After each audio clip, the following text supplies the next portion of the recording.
یکی بیاد از من دستمال بگیره، اگه تموم نشه گریم میگیره.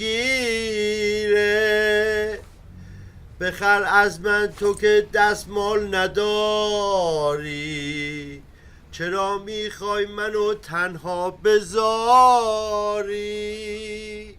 باید پول در بیارم دیگه فرصت ندارم، عقب مانده آخه قسط و اجاره.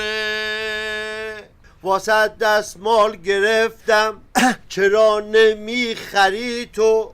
حالا به کی بدم این دستمال نرم و لطیفو؟ میگم یه دقیقه آواز نخون، شاید ما یه بسته فروختیم.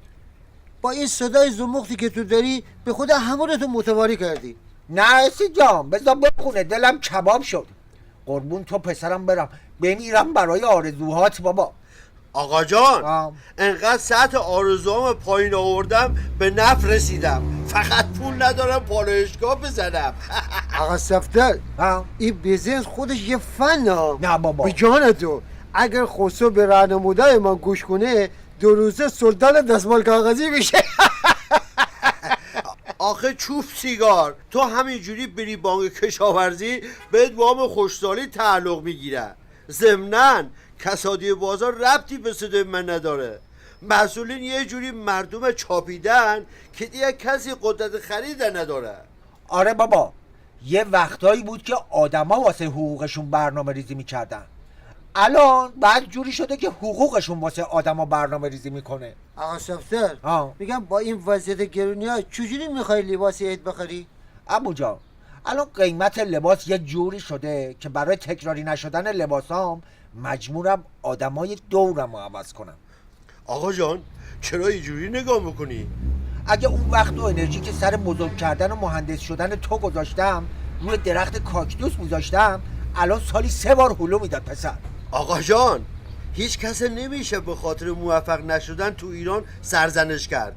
مطمئن باش حتی اگه ایلان ماسک هم ایران به دنیا می آمد، الان نهایتش گوشه خیابان روی جعبه میوه داشت سیگار بهمن میفروخت. آقا صفدر ببین این خبر رو بخونی ببینیم مقام عظمای بدبخت چطوری در زیر خط فقر زندگی میکنه. به خدا آدم دلش بلند کباب میشه. نه بابا اینجا نوشته علیرضا مرندی پزشک مخصوص خامنه‌ای گفته خامنه‌ای خود سراغ لباسایش را میدوزد. دامپزشک طرف نه پزشک.